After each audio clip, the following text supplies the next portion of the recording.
पाहूया संजय राऊत यांच्या पत्रकार परिषदेमधले काही महत्वाचे मुद्दे.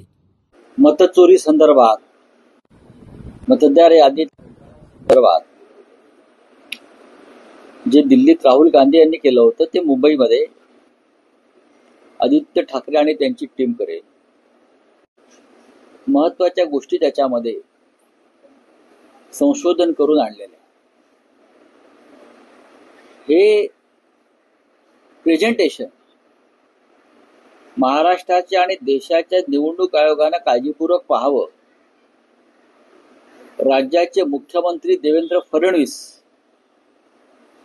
आणि त्यांच्या कॅबिनेटनं मोठ्या पडद्यावर पाहावं. आम्ही व्यवस्था करू आणि महाराष्ट्रामध्ये कशा प्रकारे मतचोरी, व्होट चोरी, याद्यांतील घोटाळा झाला आणि त्या निवडणुका जिंकण्यात आल्या याचं प्रात्यक्षिक त्यांनी अनुभव, म्हणजे राज्यातली लोकशाही कशी खतम केली ह्या लोकांनी, ह्याच लोकांनी जे बसलेत सत्तेवर ते, त्याची कदाचित त्यांना खात्री पटेल की होय आपण लोकशाहीची हत्या केलेली आहे, आपण निवडणुका हायजॅक केलेल्या आहेत. आपण मतदार पुरावे मागतात ना, पुरावे 27 तारखेला पुरावे प्रत्यक्ष तुम्ही पहा. डुप्लिकेट मतदार, स्थलांतरित मतदार, एका एका घरात 100 मतदार, बिनबापाचे. हे काय प्रकार आहे याचं प्रात्यक्षिक स्वतः सरकारनं पाहावं, अनुभवावं, निवडणूक आयोगानं पाहावं, दिल्लीच्या निवडणूक आयोगानं पाहावं आणि देशानं पाहावं. असं आहे की कर्नाटकमध्ये पर व्होट डिलीट 80 रुपये, फार स्वस्तात सौदा करतात. 80 रुपयामध्ये एक व्होट डिलीट केलं जातं. अशा पद्धतीनं हजारो मतं कर्नाटकातील मतदार यादीतून वगळण्यात आली.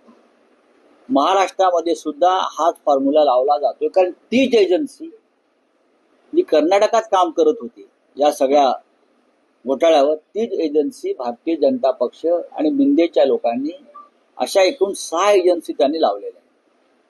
त्यांना हवी असलेली नावं मतदार यादीत टाकायची आणि जिथे आम्हाला मतदान होऊ शकेल त्या भागातली मतं गाळायची. अशासाठी शिंदे, मिंदे आणि फडणवीस म्हणजे भाजपा यांनी 6 ते 7 एजन्सीज कोट्यावधी रुपये देऊन मुंबई महाराष्ट्रात लावलेल्या आहेत. म्हणून तर ते सांगतायत ना की आमचाच महापौर होईल. चंद्रशेखर बावनकुळे यांनी हे आज स्पष्ट केलेलं आहे. होय, आम्ही फोन टॅप करतोय.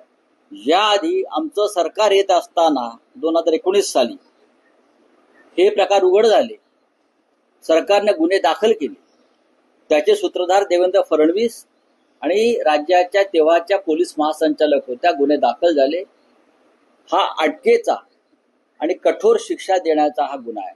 म्हणून तर त्यांना सारखी भीती वाटत होती, मला पकडलं जाईल. ते जे बोलतात ना की मला अटक केली जाईल. आता हा जर गुन्हा गंभीर आहे असं जर देवेंद्र फडणवीस गृहमंत्र्यांना वाटत असेल तर त्यांनी चंद्रशेखर बावनकुळेंना तात्काळ बरखास्त करून गुन्हा दाखल करून त्यांना अटक केली पाहिजे. विरोधी पक्षाचे, स्वतःच्या कार्यकर्त्यांचे, सहकारी पक्षांच्या लोकांचे फोन टॅप करणं अशा प्रकारे हा कायदेशीर गुन्हा आहे आणि त्यासाठी कायद्यामध्ये कठोर तरतूद आमच्या घटनेनं केलेली आहे. मुझे पूरे विश्वास है.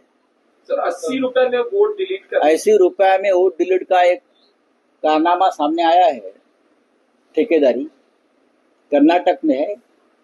एक वोट डिलीट करने का 80 रुपीज चार्ज लगाते हैं. हजारों वोट कर्नाटक में डिलीट किए.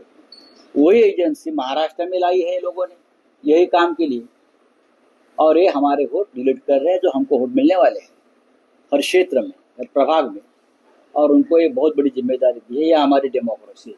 कोई हमारे फोन सुन रहे हैं, कोई हमारे फोन. जो संवाद साधला त्यात त्यांनी असं म्हटलं की विरोधी पक्ष माझ्यावर नेहमी आरोप करत असतो की मी पक्षफोडीचं राजकारण करतो, पण 2 भाऊ एकत्र आले. स्वतः राज ठाकरेंनी त्याचं श्रेय मला दिलं, याचं मला कौतुक आहे. त्यांना आज आम्ही मिठाईचा बॉक्स पाठवतो. इलेक्शन कमिशन देवेंद्र फडणवीस यांना त्याचं कौतुक असेल आणि त्यांना खरोखर मनापासून आनंद झाला असेल तर आज त्यांना माझ्याकडून त्यांना आवडती मिठाई पाठवली जाईल.